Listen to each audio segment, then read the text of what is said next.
Welcome to Start to Finish Motherhood, a podcast for those thinking or already single mothers by choice, just looking for practical advice for navigating life's relationships. When you decide to have children on your own, it doesn't mean that you're completely alone. I'm Aisha Jenkins, and I'm partnering with you every step of your journey. Hi, everybody. I'm so happy to be here. I've missed you all. This is season 2. I'm so excited to catch you all up on what's been happening with the podcast, what's been happening with me and the girls. So let's go ahead and get started. So I may have mentioned back in season 1 that I initially started out as a reluctant podcaster. I am typically a behind the scenes person and I don't really share a whole lot about myself. So, podcasting was a real welcome surprise to me. I mean, I've always enjoyed audiobooks. And so it kind of makes sense that I enjoy podcasting as well. I enjoy listening to people's stories as much as I enjoy telling and sharing a little bit about myself and other people's stories here on Start to Finish Motherhood. So I think the voice is a wonderful tool, and you get a unique opportunity to be the voice or the friend in someone's head. And that's one of the things that I thoroughly enjoy about podcasting. I enjoy listening to friends in my head, but also I like sometimes being able to impart knowledge and being the friend in your head as well.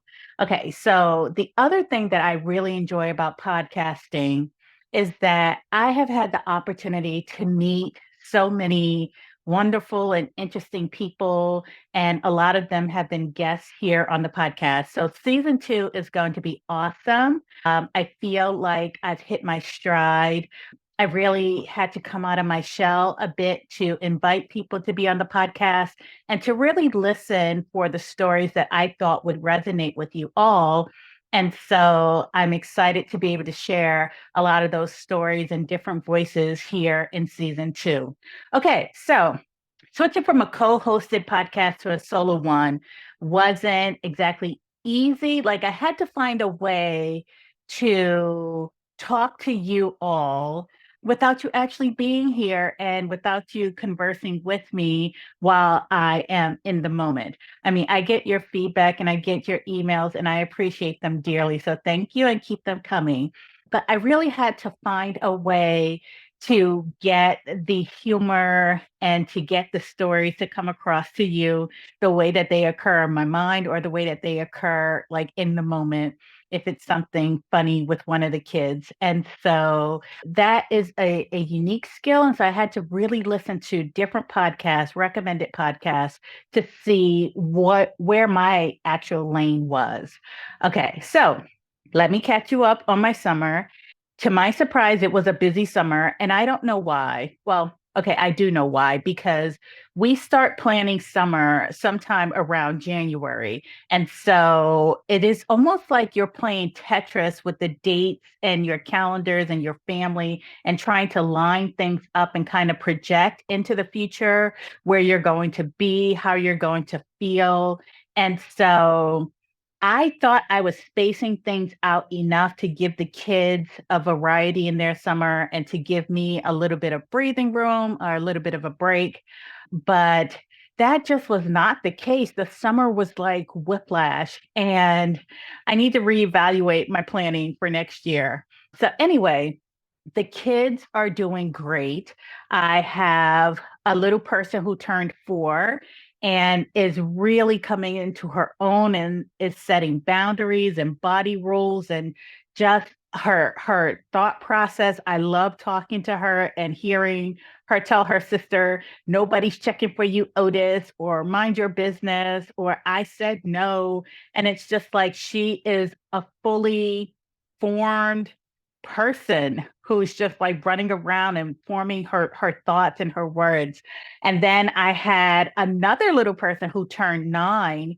And so she's fun because we're working on money conversations. So lots of money conversations about, where does money go? It goes in your wallet. how you plan for a shopping trip, that you have to have a plan for the money before you spend it.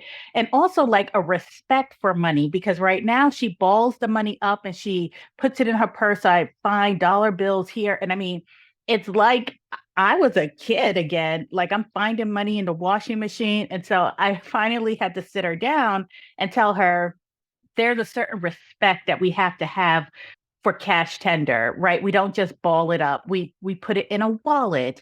We carry it in a purse. You know, when we go out to spend it, we don't put it all out on the counter in little balls. Like you count out your money. You count your change when they give it back. So lots of money conversations and lots of conversations around responsibility. She wants a family pet, and I do not want a family pet if I'm going to be taking care of that pet.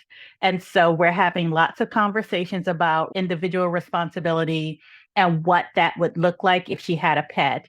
And so she slowed her roll a little bit on that, but I think it's a personal motivation of hers to execute her morning tasks and her routines and show that she's responsible with her little sphere of influence, which I love watching.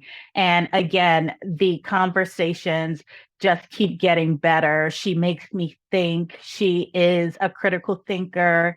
She asks good questions, and I absolutely adore her. And I enjoy my time with both of them where they are developmentally. Okay, so the kids are good. The podcast is going so well. As I mentioned, this is season 2. We're rolling out a good number of episodes in this season. I've recorded episodes with book authors. I've recorded episodes with young 20 somethings who are thinkers and movers and shakers in the world. I've recorded episodes about adoption journeys, about interracial adoption. I've recorded stories, loop back with some people from season 1 to see how they're doing. So we just have a whole smorgasbord of episodes that are coming down the pike. And I think that you'll really enjoy them. So I'm looking forward to hearing your feedback. So I really thought that this summer I would have enough time to put together a conversation workshop. If that's something that you think you'll be interested in, let me know by sending me an email so that I can get a count of how many people might be interested in doing a workshop with me. And this would be a workshop where it might be good to bring a family member or someone who will be a part of your village to help support you, because we can do some Q&A and talk through some of the more challenging conversations that we will have as single mothers by choice. I've been having quite a few conversations around donor conception. So now the kids are getting into more details about donor conception and asking more meaningful questions. And so just navigating that and up, I guess, making the language more in line with where they are developmentally now. My daughter is having more outings with friends and their family, my oldest.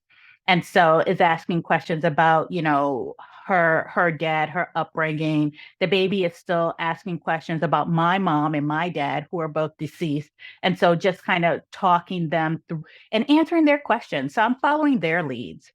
So if you're interested in doing conversation workshops, just let me know. Send me an email, send me a smoke signal, reach out to me on Instagram, and then I can get one of those scheduled. I just ran out of time this summer and just really ran low on energy. Like my August was just crazy.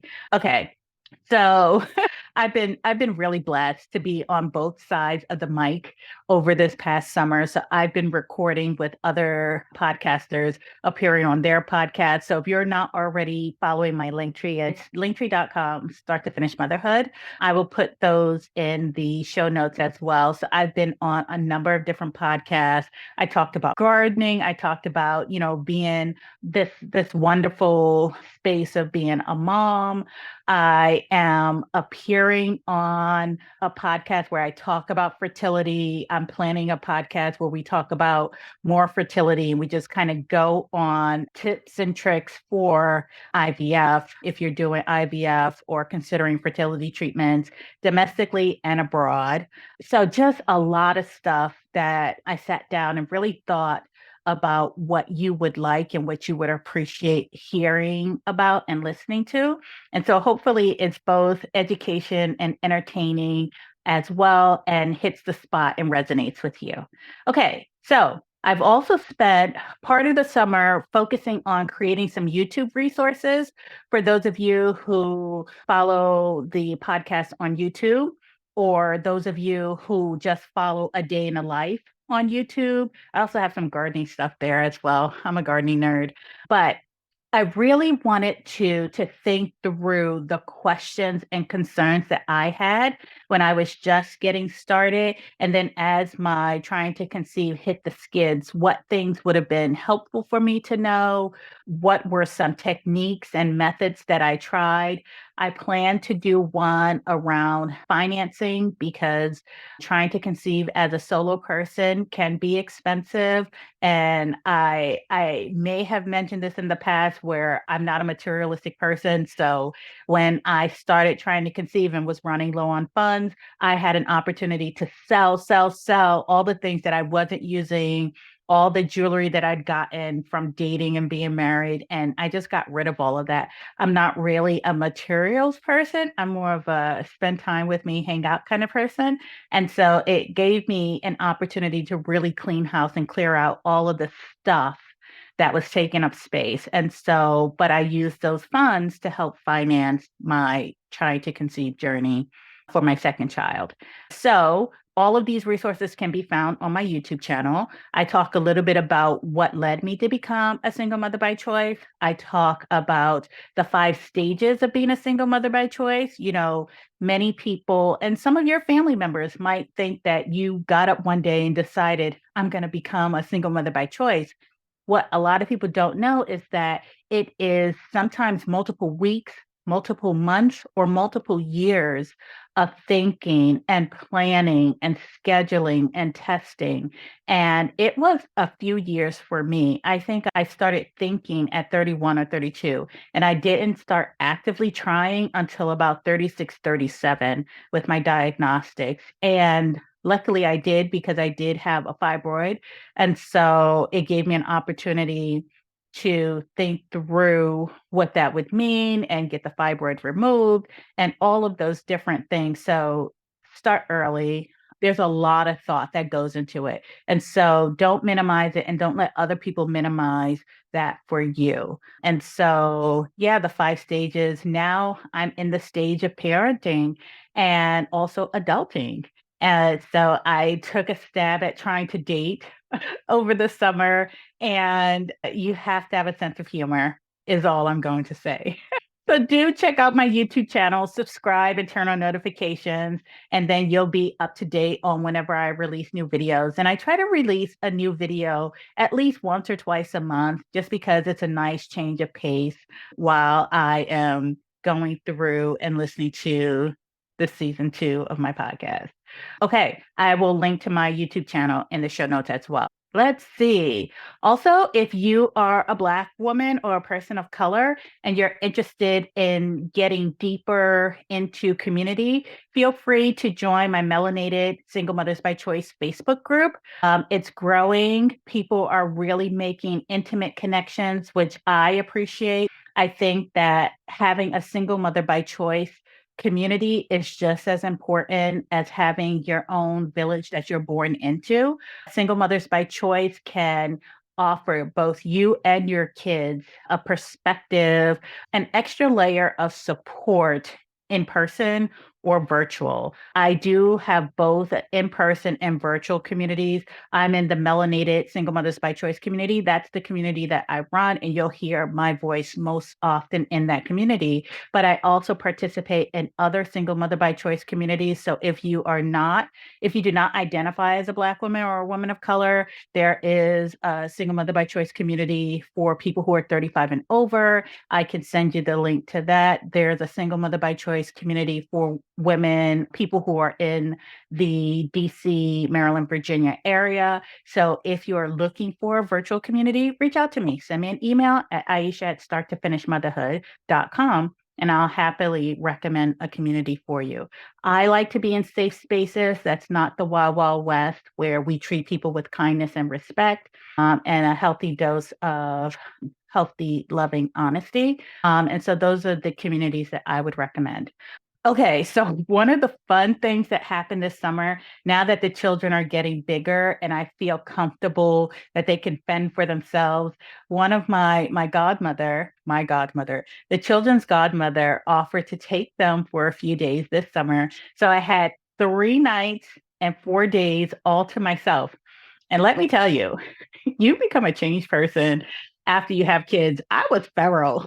Day one, the kids missed me. I missed their little faces. I was happy, that they were in a safe place, and I was happy to just come home and just veg. But I really missed their little faces and their hugs and kisses. My 4-year-old called me and she was just like, "Mommy, I like it here, but I really, really, really miss you. I really miss you. So come get me. Come stay with us." And so it's just like, "Yes, honey, no." Okay, so day one, it was during the work week. So I had my standard 9 to 5 job. But I didn't have to get up at 6 o'clock in the morning. I was able to just get up and roll out of bed, however I roll out of bed. And, I'm hybrid now. So some days we're in the office, some days we're at home. So I did all of that. I thought that by trying to start dating in May, by August, I would have built up some momentum to actually have an adult play date. And the dating pool is just horrible but funny. That did not happen. It's quite interesting. I had one guy who lived in Virginia, same as me, was just like, "Oh, it's going to take me 2 hours to get to you, 2.5 hours at least." And I was just like, okay, like, why? I mean, I guess I wasn't invested enough to even ask the question why. I think the point is that once he gave me a graceful out, I was like, "Oh, okay." And then there was another guy who, well, let's just say he said that he was sending me PG pictures and they were not PG. I was not pleased. And so that there ended my escapades at trying to date over the summer. So anyway, what I ended up doing was doing a lot of laundry. I treated myself out to dinner. I had dinner with some coworker friends, which was a wonderful night of enjoyable adult conversation. I slept in. I recorded podcast episodes. I did the kids' laundry and put their laundry away. And so, let's see. I spoke to the kids. I had some wine. The introvert in me was strong. Aside from going out with my coworkers and really connecting that way, it was in the middle of the week. And then when Saturday rolled around, I really just did not want to do anything. I just wanted to Netflix and chill with myself. And so that's what I ended up doing. And so that was how I spent the 3 days away from my kids. I mean, I was feral. I mean, I did get up and shower and brush my teeth, but the rest was just, I ate whatever. When the kids are here, you try to pretend to like put together healthy meals. But really, if I felt like eating cereal, I ate cereal. I took an opportunity to have Ethiopian food because my kids are just like, "No." And I'm just like, "Yes." And so I ate what I wanted. I slept when I wanted. It was awesome. And then I got to see their little faces. So that was great as well. So it was a nice, nice balance and a nice reprieve from a crazy summer. Let's see. So here's the thing, trying to conceive with my second child, it was not easy, but I'm now on year 4 and I'm almost out of the mandatory daycare stages. And I think it is throwing me for a loop. I feel like I am quite emotional about it. They say that when you're a parent, the years go by quickly, but the days seem long. And I look at my 9-year-old and I just see her being a preteen and a teenager. And I'm just like, "Oh my gosh, she's already like, mom, like chill." And I'm looking at her like, "Who are you?" I look at the 4-year-old and before I know it, she's going to be 9. And I'm just like, "Oh my gosh, I'm not ready." When you plan on being a parent and you plan for as long as I did, for some reason it goes by really slow in your head. Like I fantasized that I would get down and play with them. I would read all of these wonderful books, but it's just like the time goes by so quick. They have to go to bed at a certain time and they have to get up at a certain time. And it just goes by so quick. And I'm looking at them and I just hug them and I kiss on them and I snuggle them. And I am just this big marshmallow with an edge, but still a marshmallow. And so, yeah, so I'm going through a bit of an emotional transition. It almost feels like there's comfort in the struggle. There's comfort in always being tired and trying to find a way to make ends meet. I mean, financially next year, it will be kind of what it was pre trying to conceive. And I'm not sure if I'm ready for that. And I mean, who's not ready for that? But I really had to sit down and come up with a plan of what I would do differently, the different ways that I would self care, the different way that I would build in some breathing room for me to release some. And so I am going to be taking advantage of a regular babysitter now that both kids are big and they can fend for themselves and they can, they have ideas of the things that they want to do without me, that I'm just like, okay. So I can carve out 3 or 4 hours on the weekend to just, pamper and take care of mom. I've already been trying to prepare the kids and like letting them know and keeping it real that mommy needs a break, mommy needs some me time, or, just give me 2 hours to take a nap. Y'all go and play. And they do it. And so I appreciate them for being so cooperative. So yeah. Yeah, so I'm going through that transition. And so the other transition that I'm going through is that some people will say that once the daycare years are done, that doesn't mean that the spending ends at that point. And so for me, one of the things I try to do to balance it all as a mom and to keep the kids sane, because I never wanted to have them running, running, running, rushing, rushing, rushing, doing all these different kinds of things. Because I think when you do that, kids don't always articulate their stress levels well. So I try to balance out what we do. Like on the weekends, we do one thing per weekend. And then the other day is just for us to veg and, connect as a family and do whatever we want to do. I try to limit the number of birthday parties to the ones that they ask for when they're able to ask for birthday parties. So I really try to balance what we do in terms of activities, because I don't want to be that person who's tied to the car while I'm driving and dropping the kids off. I really wanted to be able to connect with the kids. And so you pick the one or two things that you want to do, and we'll focus on those things. And then everything else will kind of wait until we get past that phase and we hit another opportunity to decide what it is that we want to do. Now, that works for me. But I say all this to say sometimes we get caught up in the activity creep, right? And it's just like, you don't have to do everything that other people are doing. You can stay the course because you know what's important for you and your family. So for us, daycare is mandatory. All of the other activities are not necessarily mandatory, they're optional. And it's optional based on whether I want to do it or the kids want to do it, or and are enthusiastic about doing it. So I relieve that pressure from myself and from them. If they're going to do sports, they can do it in middle school, they can do it in high school. My job is just to expose them to different opportunities, but it doesn't all have to be at the same time. I don't want to be tied to a car on weekends. I need time to veg. That's the introvert in me, and that's the part of me that gets to exist in the family as well. But all that to say, if you're curious about all that we got into over the summer, for me, the garden was my happy place. And so it was a nice balance for a good portion of the summer until it got hella hot. And then things started just not functioning well. And we had like extreme heat and then extreme rain. And so it was really hard for me to get out into the garden and really fertilize consistently. So at some point, I just stopped. I think in August, I just stopped.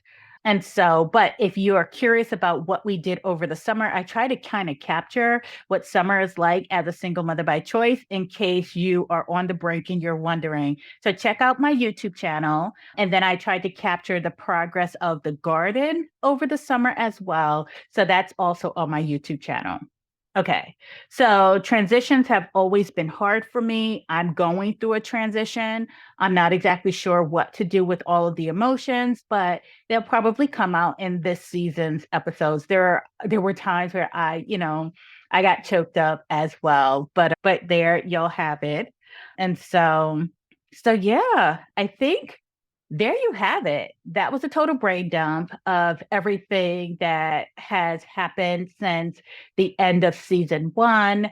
I am looking forward to getting season two out there for you all. But until next time, connect with me on Instagram. Consider joining the Melanated Single Mothers by Choice group if you are a Black woman or identify as a person of color.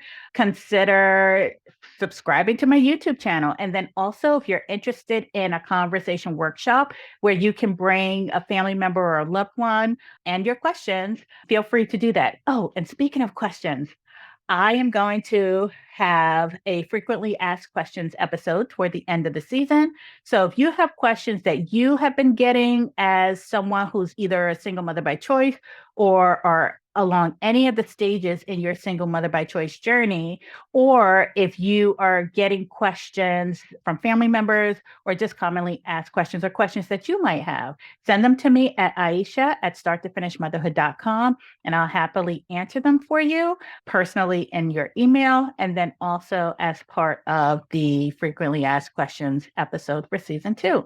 All right, until next time, thank you. Thanks for listening to Start to Finish Motherhood with Aisha. If you want to keep the conversation going, follow Start to Finish Motherhood on Instagram or email me at Aisha at starttofinishmotherhood.com. If you love this episode, please share it with anyone who's thinking of becoming a single mother by choice, anyone who's already parenting as a single mother by choice and just looking for advice on navigating it all, or a friend or family member who's looking to support someone else's single mother by choice journey. Until next time, bye now.